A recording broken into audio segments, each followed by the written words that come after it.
안녕하세요. 임대박사 투데이입니다. 네, 오늘은 다세대 주택 신축에 들어가지 좀 마세요 라는 썸네일로 시작을 했는데요. 정말로 신축에 들어가지 마시라는 얘기가 아니라 가급적이면 신축에 들어가시지 않으셨으면 좋겠다. 근데 방법이 없는 것은 아니다. 이 말씀을 드리고 싶어서 이 방송을 시작하게 됐고요. 제가 말씀드리는 이 몇 가지 사항들만 확인을 하신다면 신축 빌라 전세에 들어간다 하더라도 안전하게 들어가실 수 있다. 이러한 내용을 알려줄 수 있는 중개사와 중개 계약을 하셔야 합니다. 어차피 전세 대출을 받으시려면 갱신 계약인 경우에는 상관이 없는데요. 신규 계약인 경우에는 반드시 중개사의 도장이 찍힌 중개계약서여야지만 전세 대출이 가능합니다. 그래서 어차피 중개사와 계약을 해야 한다면 잘 알고 그 내용에 대해서 잘 설명해 줄 수 있는 중개사, 전문적인 중개사와 계약을 하셔야겠죠. 그래서 그런 부분에 대해서 한번 말씀을 드려보고자 합니다. 다세대 신축, 지금 현재 전세 사기에 가장 많이 연루가 된 물건입니다. 특히 신축 첫 입주의 이제 다세대 주택에서 이제 구주택에서는 거의 일어나지 않는다고 보는 게 사실 시세도 형성되어 있고 4년차, 6년차 임대를 회전했다는 거는 그만큼 안정성을 유지하고 있다는 거기 때문에 그런 데서 전세 사고가 날 일은 거의 없고요. 사기는 둘째치고 사고가 날 일이 거의 없고요. 다만 신축 첫 입주 다세대 빌라에서 이러한 사고가 발생하는 이유는 이제 보증보험이라는 그런 미끼를 이용해서 전세금을 너무 높게 높여받다 보니까 이제 매수자들을 먼저, 투자자들을 먼저 맞추는 게 아니라 전세를 매과와 같은 가격으로 맞춘 후에 매수자를 끼워 맞추는 식으로 분양을 이제 건축주들이 떠넘기는 방식으로 분양을 했기 때문에 이런 전세 사고가 발생을 한 건데, 그러니까 이제 동시 진행이라고 현장에서는 표현을 하는데 사실 1,000만 원도 없이 진짜 500만 원도 없이 취득세까지 내주시는 그런 현장들도 있기 때문에 그런 임대인분들이 과연 정상인가, 과연 돈이 있으신 분들이 그런 투자를 할 것이냐. 사실 종소세가 아니고 종부세를 생각한다면 주택이 많다고 반드시 좋은 건 아니거든요. 세금이 그만큼 많이 올라가는데 그럼에도 불구하고 주택을 과연 가지고 있으려고 할까를 생각한다면 1,000만 원도 없이 주택을 투자하는 임대인들이 과연 정상은 아니다라고 생각을 하셔야 됩니다. 그럼에도 불구하고 저희 임차인 분들은 지금의 법적 체계 하에 보증금을 돌려받을 수 있는지, 그리고 임차인이 정상적인지 다 사기꾼은 아니거든요. 그래서 정상적인지를 확인하실 수만 있다면 신축 빌라 계약하셔도 됩니다. 무조건 다 신축 빌라는 전세 사기다? 전 그렇게 생각되진 않고요. 그런 비중이 좀 요새 많이 빵빵 터졌기 때문에 뉴스에서 워낙 자극적으로 기사를 내다 보니 그런 것 뿐이고 전부 다 그런 것은 아니다. 근데 꼭 반드시 확인하셔야 되는 부분은 있다. 그 부분에 대해서 말씀을 드려보자면, 첫 번째, 반드시 보증보험이 가입 가능하신 신축 빌라를 들어가셔라.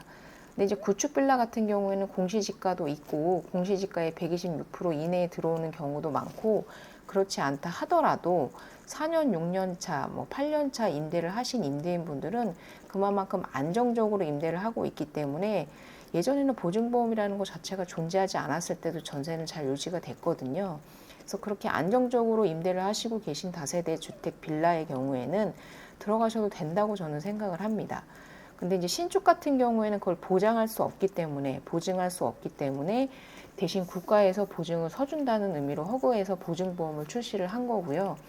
그래서 반드시 허그 보증보험을 가입을 하실 수 있는지의 여부를 판단하시고 들어가셔라 라고 얘기를 해드리고 싶고요.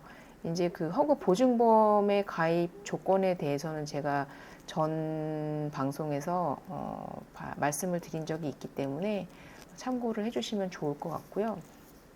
첫 번째, 국세, 지방세 체납을 확인하셔야 됩니다. 이제는 계약 전에 임대인의 동의를 얻고 또는 이제 계약을 체결하고 잔금일 전까지, 그러니까 잔금을 납입하기 전까지 임대인의 국세, 지방세 체납 여부를 확인할 수 있는 길이 열렸기 때문에 반드시 확인하셔라.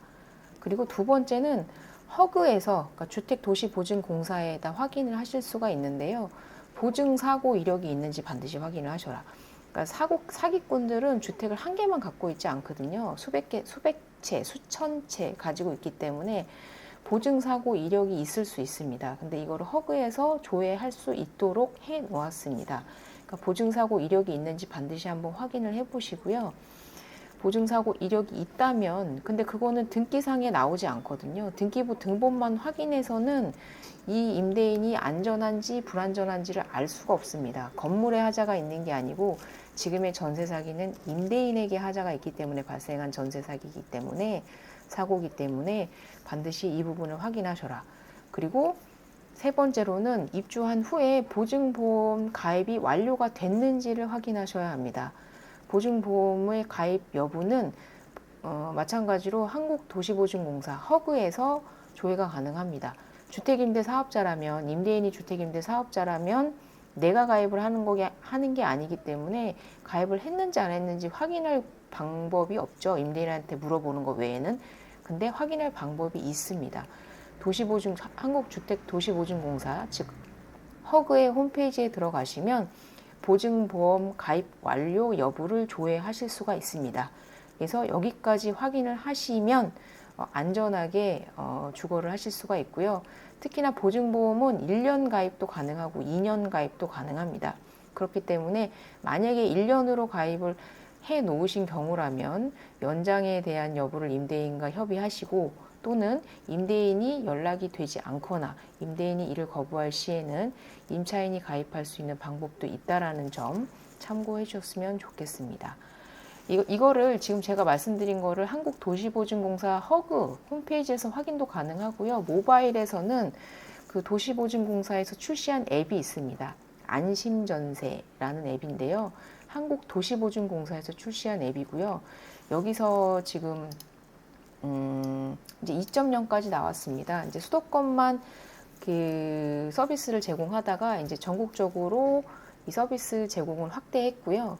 빌라 준공 1개월 전 시세 일부를 제공하고요. 그리고 국세, 지방세 체납 여부를 확인할 수 있도록 했습니다. 그리고 보증사고 이력, 제가 방금 말씀드렸던 보증보험에 대한 보증사고 이력이 있는지 확인하실 수 있고요.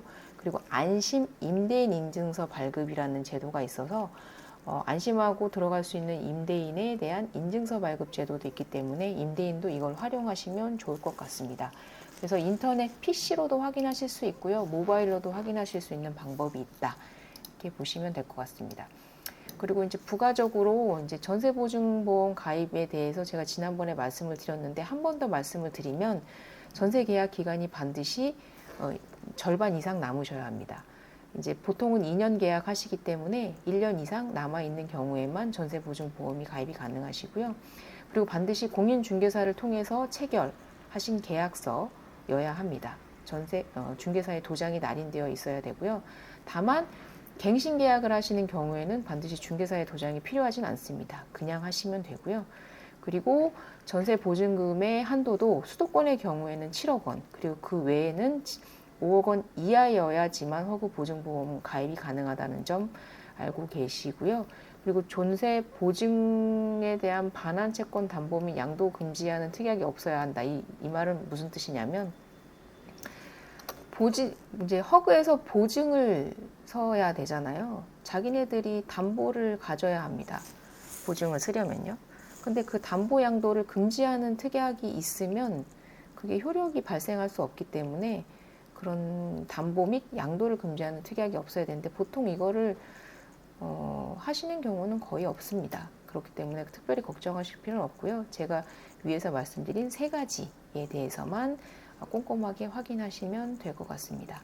네, 오늘은 다세대주택 신축 들어가지 마라 라는 썸네일로 제가 시작을 했는데, 들어가지 말라는 게 아니고 이 내용에 대해서 정확하게 알고 있는 중개사를 통해서 계약을 하시고, 기왕에 공인중개사의 도장이 날인된 계약서를 준비해야만 한다면 안전한 중개사에게 계약을 체결하시고, 그리고 반드시 사전에 확인해야 될 것들에 대해서 제가 말씀을 드려봤습니다.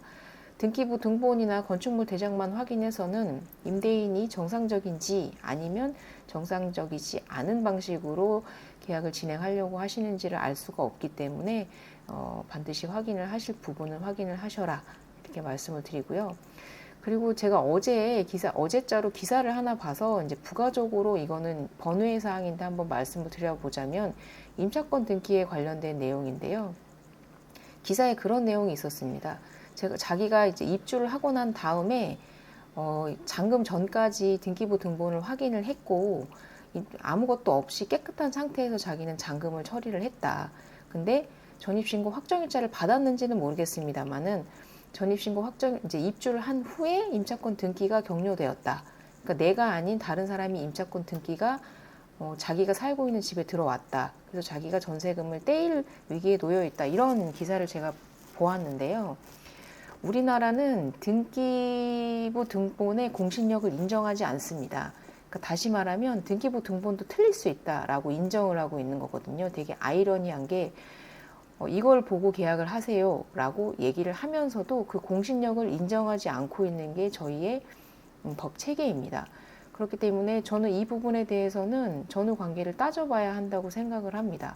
만약에 임차권 등기가 반드시 격려가 되고 등기에 기재가 되는 걸 본 후에 그 전 임차인은 퇴실을 하는 것이 정상이거든요. 왜냐하면 점유를 풀면 대항력이 해제가 되기 때문에, 대항력이 해제가 된 상태에서 임차권 등기 명령이 들어왔다면 그건 효력이 없습니다. 그래서 실질적으로 경매에 들어갔을 때 배당을 받을 수 있느냐? 배당을 받을 수 없습니다. 제 경험상에는요.